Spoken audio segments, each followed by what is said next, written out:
we are going to talk about the pros and cons of Dead Island 2. If I have to think of one pro for Dead Island 2 so far, it's its gore system. And I would say the gore system is its most innovative thing so far, and I would say goes above and beyond most of the other features in the game. Alexis, thank you for the $2. I hope the boss fights are unique and diverse. Yes, I really hope they're unique and diverse as well.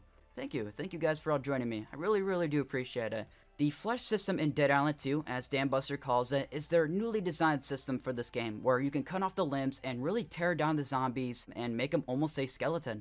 I think another pro for sure is the soundtrack. We've heard a glimpse of it before in the trailers for the game and the teasers for the characters. The soundtrack, man, I have a good feeling it's gonna be nice. The soundtrack definitely has a very Sunset Overdrive aesthetic or sound tone to it, where it's got that very pumpy, rocky sort of vibe. I don't really know how to explain it, but it's the best comparison I can make.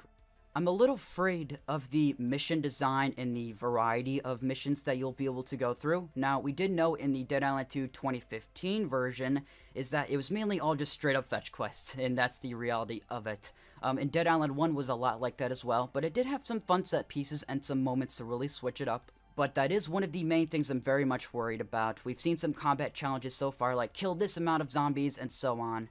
I don't know, man, I'm really skeptical about the story, but I'm really hoping they find ways to make it interesting. Another con I would say I have with Dead Island 2 is maybe the physics system so far. I think the reactions to your hits look a little unnatural, but I do think the game's going for that arcadey kind of tone anyways, so I can't say I'm really too surprised. I actually don't mind that the game is going to be semi-open world. I can't really consider that a pro and a con, because it just depends on the execution of it. We've seen some games do it very well, and we've seen some games do it kind of terribly.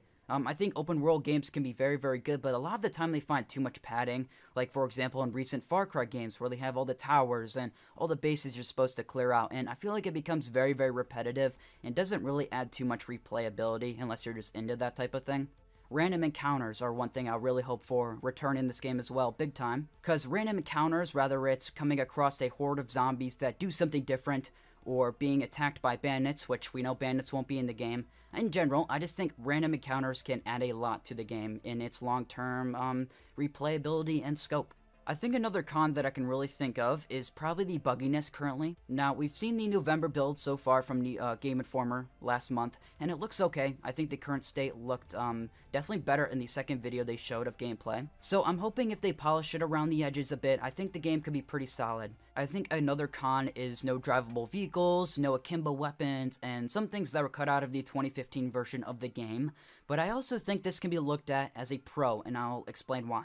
A lot of games sometimes try to go for too much in their scope. They try to go too far above and beyond and end up doing too much, take too much mechanics from other games, and end up creating a package that feels like it tries to do too much but end up doing very little in the end, because it's just kind of a mess of things that don't really make sense together. Or at the very least, the execution isn't right. So I think Dead Island 2 kind of being scaled down a little bit into just the LA area instead of San Francisco and so on can lead to some greater things, I feel like, and keep things focused and not go too crazy, but keep things still fun and, you know, have some cool set pieces. I hope it can be comedic, but at times be horrifying. Yes, I'm hoping the comedicness doesn't get in the way of the tone, like for example you see in Marvel movies. Marvel in this day and age has been such a disappointment. I saw Quantumania the other day, and that's my review.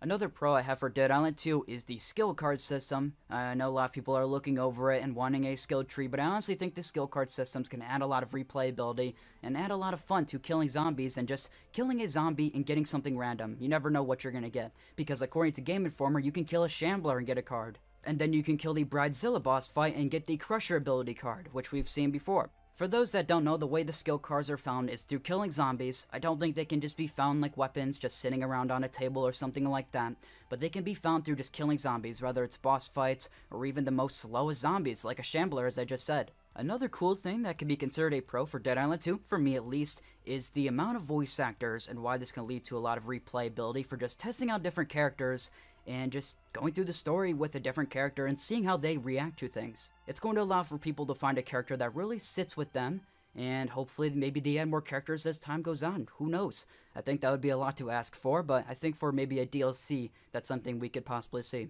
As of now though, there's not too many other pros and cons I can really think of, so I'm going to wrap that up here for today. Thank you all for watching, and if you enjoyed, feel free to like this video, check out my Discord, and become a member today.